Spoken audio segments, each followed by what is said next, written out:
Most of us learned how to give. We learned how to push, how to perform, how to hold things together. But somewhere along the way, a lot of us forgot something else, something quieter.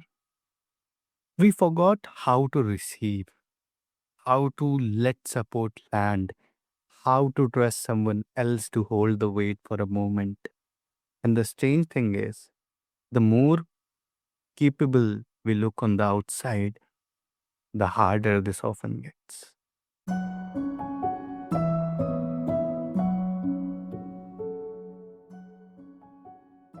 Welcome back to Healthy Mind, Healthy Life, the show where we have honest conversations about the everyday side of mental health, the things that don't always have clinical names, but quietly shape how we live, love, and lead. I'm your host Yusuf, and today's guest is someone whose works asks us to look at a part of ourselves we usually rush past, the part that struggles to slow down, to surrender control, to let someone else carry something for us. My guest today is Malisandre, and today we are talking about nervous system safety, the difference between control and trust, and why so many capable people quietly struggle with receiving anything at all. With that, I welcome my guest Mally to the show. Hello, thank you for having me.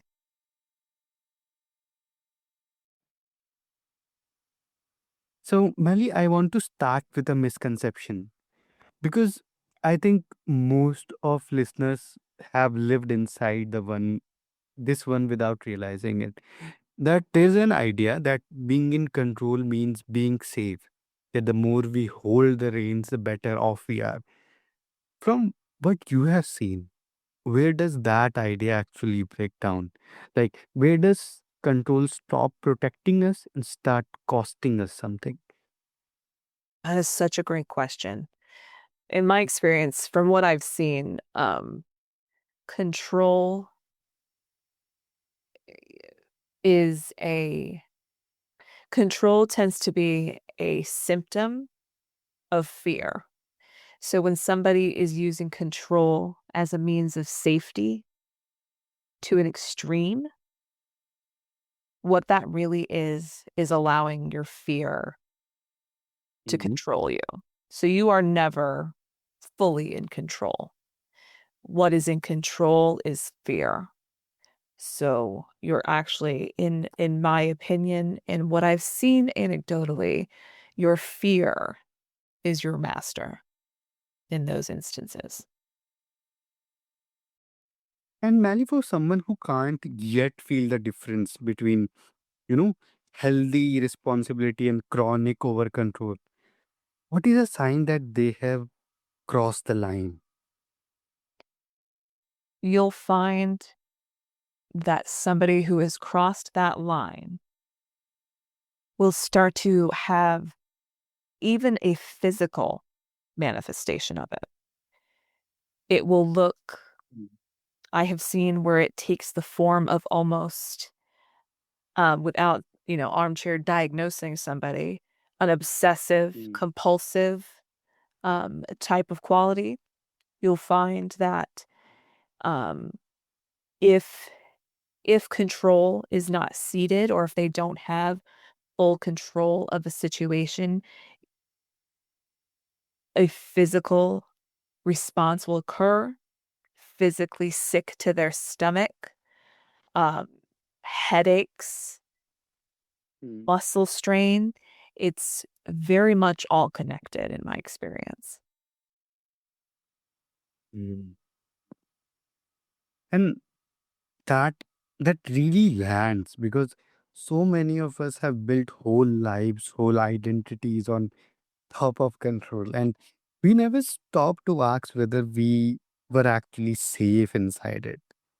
Mm, mhm. Agreed. I absolutely agree, and that's why, there are professionals, like myself exist. This is, the roots of what I do can be traced back to Mesopotamia. This is Mm. something that humanity as a whole has always struggled with. But as we have progressed in society, and, I say that with a grain of salt, progression, you'll find that more and more people are having to almost depend upon somebody in my position, in my line of work, to help reintegrate them, help them identify and give words to what's happening to them in finding, when they have crossed that line where Mhm. control is no longer safe, but fear. Mm. And you talk about the difference between control and consensual authority. So, for someone hearing that phrase for the first time, can you walk us through what the distinction really means in that situation? So, yes, absolutely. So, in that situation, control or consensual authority, rather, it is, think of it more as a leadership role as opposed to Okay. somebody you are being consensual authority, you are giving somebody willingly. You are making that conscious decision to hand over in whatever container you have negotiated that Mm. leadership role, to allow yourself to step out of that leadership role and to give your, I'm going to for call it for what it is. It's typically a fight or flight. Give your chance a moment to step outside of that constant vigilance. Control, what most people are stepping out of, is something they feel they have to take. It is not Mm. consensual. So you're constantly taking control. So you're somebody in your daily life who is at let's say, a high powered uh, executive level, somebody who's built a career, built a lifestyle around seizing opportunities, not Mm. necessarily by having them voluntarily given, but by taking advantage of certain things to seize control. That looks very different than gifting Mm. somebody control.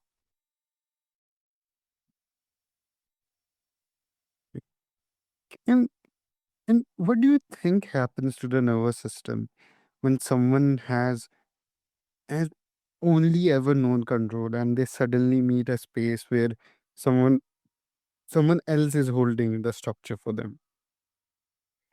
I have seen very different reactions from very different people. The amount of reactions that I have seen varies just as much as the number and personalities of people in the world. The nervous system can react in ways that are release, as in uh, crying, lacrimancy, just a physical release. It can look like a relief. It can look like stillness for somebody Mm. who does not sit still. It can look like peace for somebody who is living with something like wartime PTSD. Uh, so there are, depending upon the container and depending upon what is actually happening with an individual, it can really, what is happening to their nervous system really does vary. And oftentimes, you have to be, as somebody who's leading a container or leading an experience like that, um, you're ready for all of it. Mhm. And that is a beautiful reframe because what you are describing is not about giving up power. It's about no longer needing to grip it so tightly to feel okay. And that's something about my work that is and actually just that particular um, aspect of human nature that I think is a misconception to a lot of people, that it's not necessarily, you know, something, it's not a container where somebody is giving up something to Mm. feel a sense of powerlessness. It actually empowers people more than it takes.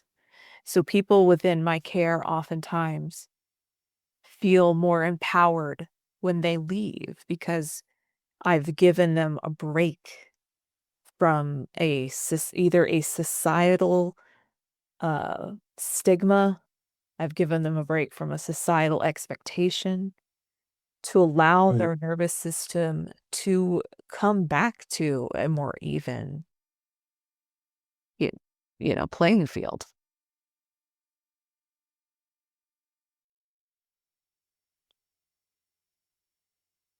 And there are so many high functioning people, the ones who look like they have it all together, but they secretly struggle with receiving. Maybe receiving help, compliments, support, rest, and even love. So, why do you think receiving feels so unsafe for so many people who outwardly seem so strong? That all comes down to empower it, stepping fully into your own power. And that's something that I teach specifically women. A lot of the clients that I have that are looking for that piece, that particular piece, are women. And Mm. what it does is opens people up to express their own, almost their own divinity. So it allows your humanity and your divinity to touch. And when you're fully in your power, you can receive love, you can receive help, gift, because you know that you have capability to do X, Y, or Z. But just because you are capable of doing it by yourself doesn't mean you're meant to hold it all. Mm. And so when you become more empowered and more comfortable with showcasing and wielding your own personal power, oftentimes you feel more emboldened to accept what somebody's offering because you look at it as an offering. It's no longer looked at as you are not a burden to somebody else. Somebody is offering what they have. It's a gift, and you're willing to Mm. accept it when you're in your own power.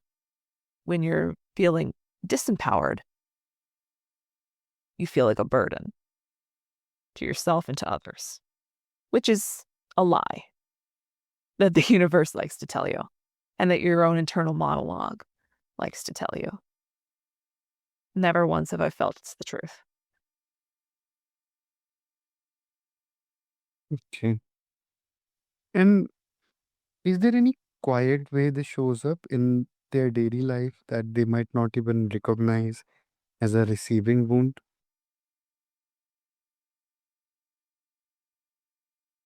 I think that quietly the way it'll show up as having a receiving wound that you might not even necessarily notice will be in the little things. You are, um, a wonderful example are, I was in the grocery store and there was a mother. She was there with her children and she was outnumbered in a big way.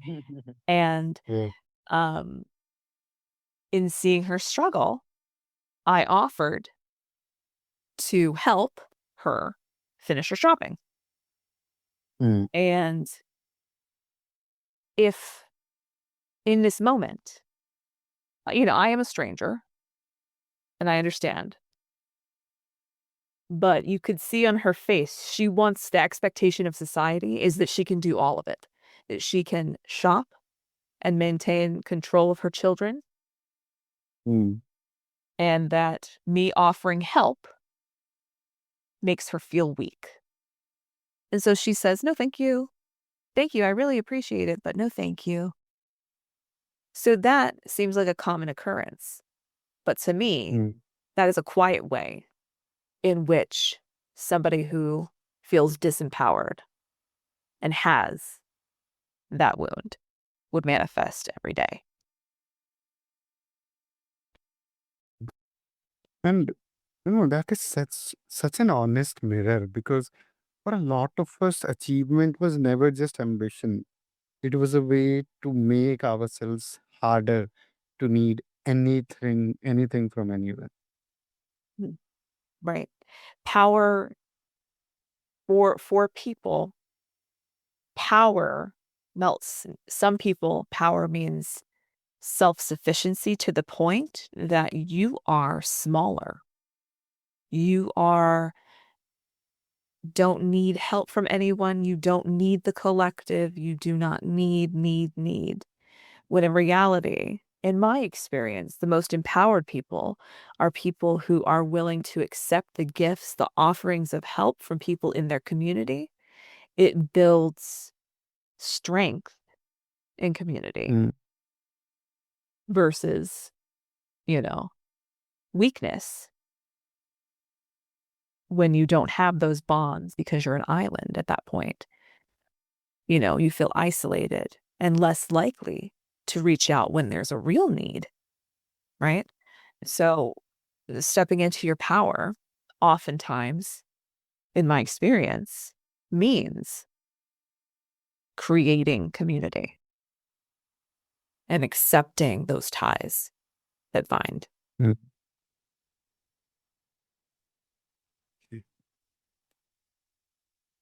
And now I want to talk about the practice, because the people listening don't just want to understand us, they want to know what to do with it. So, if someone realizes today that they are locked in control, that they can't relax, can't receive, can't let go, what is a gentle first step they can take? A gentle first step they can take is creating ritual in your life. And I know that sounds a little odd, but be creating Mm. rituals that are for yourself only helps to give you a sense of empowerment.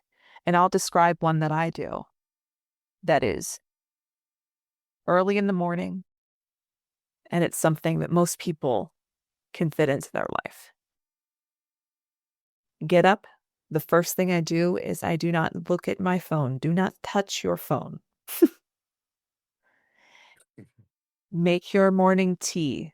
Make your morning coffee. Whatever you do in the morning. Mm. Ice cold water. As you are doing that,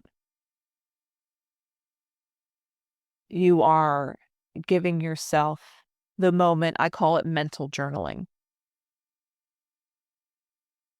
So you're with your thoughts. You say, "Today is a gift.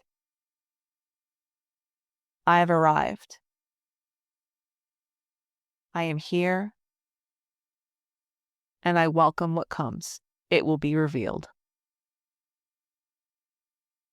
And then you sit and you drink your coffee. And as you're thinking, you can be thinking of the blessings you have in your life. You can be thinking of, you know, the things that you're hoping for, that you're wishing for, but you're going to reframe them as things you already have.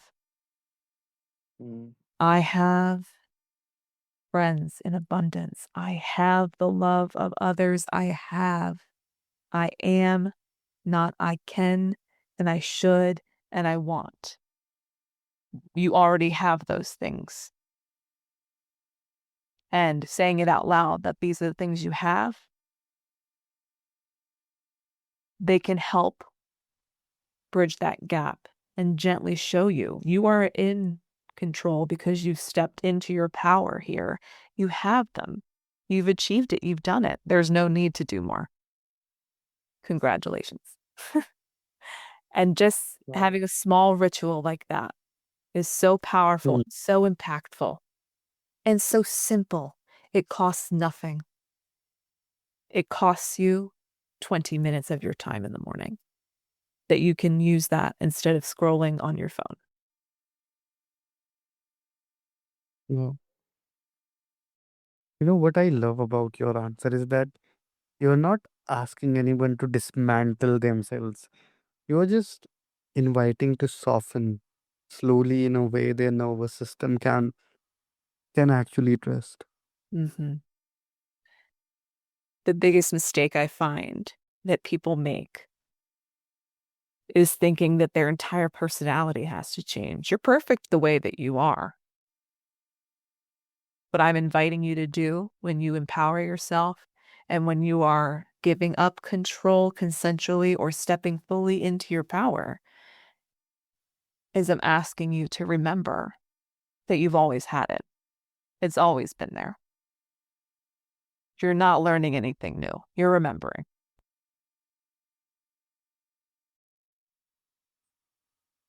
Mally, for people who want to work with you or just want to connect with you, where can they do that? So I have a link tree that I'm sure you'll share in your notes there that has a link to every place that you can find me, all of my socials, my website, and my Substack for articles. Perfect. And yeah, to everyone listening, all these links are in the show notes, so just go and check those out. Melly, is there any last message that you want to leave us with? The last thing I'll leave you with is this. In a world that is trying to show you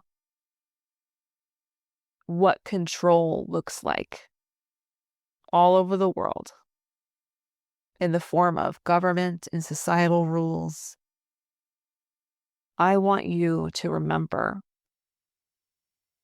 that that power and that control is fleeting. But stepping into who you are and remembering your personal power is forever.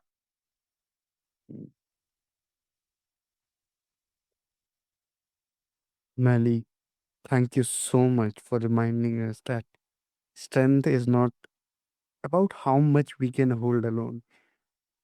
It is about whether we can finally let someone or something be held for us. It's my pleasure. And to everyone listening, if something in this conversation reached a quiet place inside you, don't push it away. Sit with it for a moment. That softening, that small loosening of the grip is something where the real healing begins. This has been Healthy Mind, Healthy Life. Take care of your mind, take care of your nervous system, and remember, you don't always have to be the one holding everything together. Receiving is allowed, rest is allowed, being held is allowed. I'll see you in the next one.